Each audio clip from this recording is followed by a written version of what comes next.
Evangelio de Jesucristo, Lucas, capítulo 4, versos 16 al 30.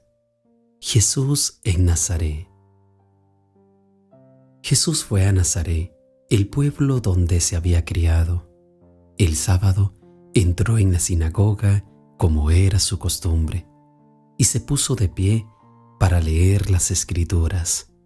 Le dieron a leer el libro del profeta Isaías, y al abrirlo encontró el lugar donde estaba escrito: El Espíritu del Señor está sobre mí, porque me ha consagrado para llevar la buena noticia a los pobres. Me ha enviado a pronunciar libertad a los presos y dar vista a los ciegos, a poner en libertad a los oprimidos, a anunciar el año favorable del Señor. Luego Jesús cerró el libro, lo dio al ayudante de la sinagoga y se sentó. Todos los que estaban allí tenían la vista fija en él.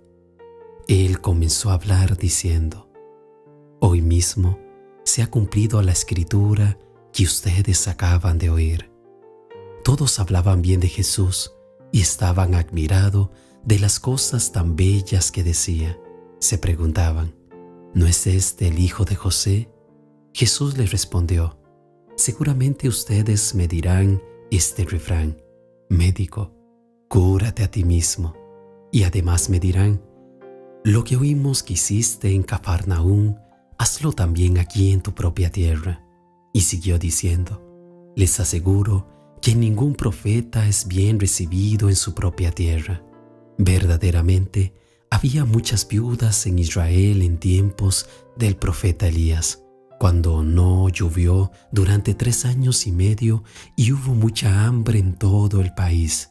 Pero Elías no fue enviado a ninguna de las viudas israelitas, sino a una de Serepta, cerca de la ciudad de Sión. También había en Israel muchos enfermos de lepra en tiempos del profeta Eliseo, pero no fue sanado ninguno de ellos, sino Naamán, que era de Siria.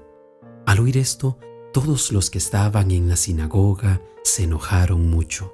Se levantaron y echaron del pueblo a Jesús, llevándolo a lo alto del monte sobre el cual el pueblo estaba construido, para arrojarlo abajo desde allí. Pero Jesús pasó por en medio de ellos y se fue.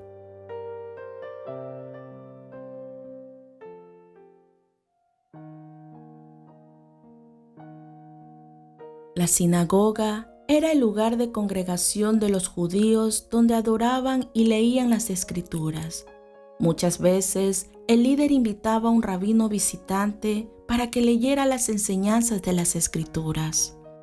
Jesús fue invitado a leer las Escrituras, donde se cita el libro de Isaías 61 y donde se describía la liberación de Israel del cautiverio babilónico, en el que se cancelaban todas las deudas y se liberaban a los esclavos y se devolvían las propiedades a sus dueños.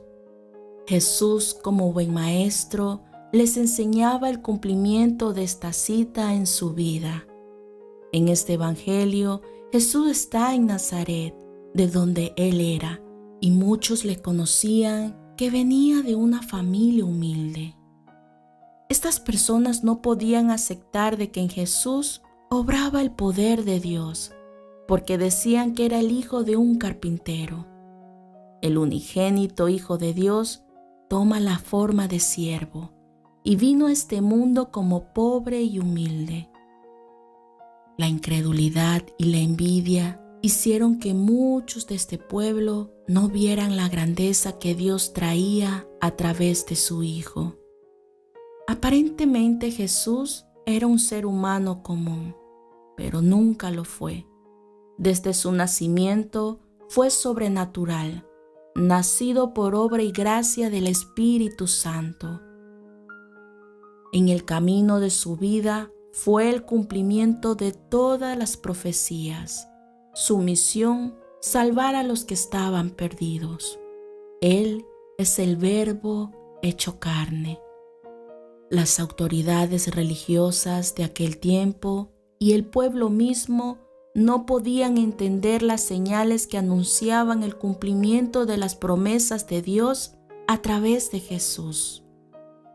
Él fue desechado, rechazado por su propio pueblo, y fueron incapaces de reconocer el ministerio del reino que en él se estaba manifestando, solo por ser un humilde y sencillo carpintero.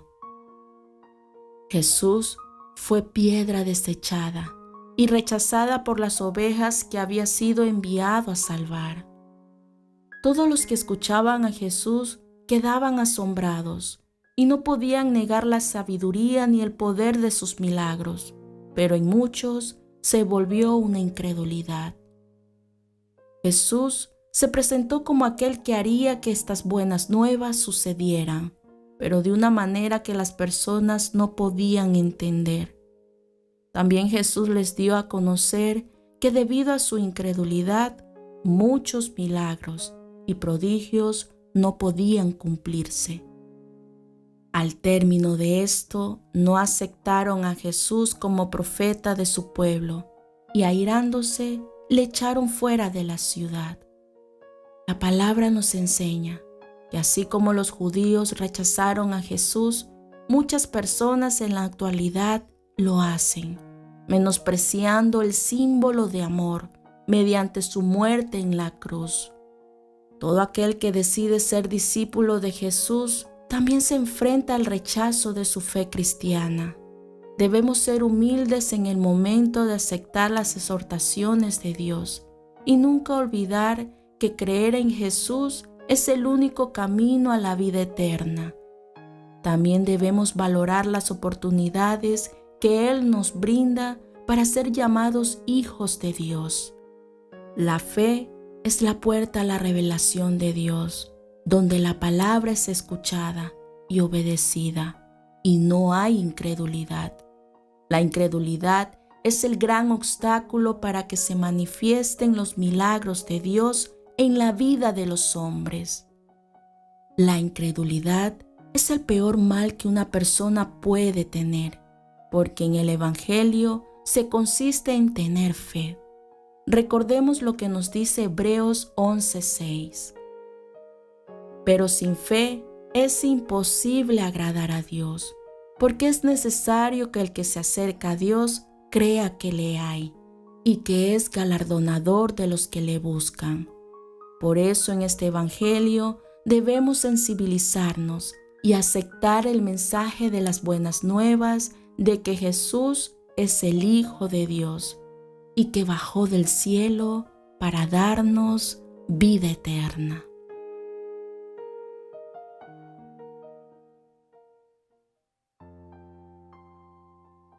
Oremos conforme al Evangelio de hoy. Señor, cuán hermosa es tu palabra.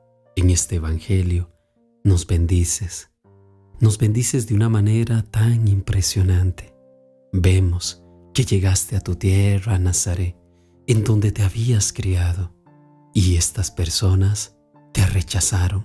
Empezaron, Señor, de alguna manera a mostrar tanto orgullo y tanta altivez, porque ellos conocían que tú provenías de una humilde familia. No cabía en sus mentes finitas que tú eras el glorioso y maravilloso Hijo de Dios. Por eso es que tu palabra dice que la piedra que los constructores despreciaron llegó a ser la cabeza del ángulo. Esta palabra, oh Señor, verdaderamente nos incentiva para que nosotros no nos mostremos incrédulos ni escépticos como los de la tierra de Nazaret. Más bien, nosotros que tengamos disponibilidad para escucharte, para recibir de tu sabiduría y experimentar el poder de tu gracia, bendiciendo nuestras vidas. Hoy, Señor, nos muestras que cuando existe falta de fe en el corazón de los hombres, tú les abandonas. De esa misma manera, tú te fuiste en medio de aquella multitud que intentaba hacerte daño. Pero hoy, Padre Celestial, Nosotros no queremos ser como esa gente, sino que te queremos recibir, atesorar tu palabra en nuestra vida y vivir creyendo en el unigénito del Padre para alcanzar salvación y vida eterna a través de Él. Gracias te doy por este mensaje. Por favor, yo oro para que mis hermanos sean bendecidos a través de él. Acompáñanos y haz que tu bendición esté con nosotros. En el nombre del Padre, del Hijo y por tu Espíritu Santo. Amén.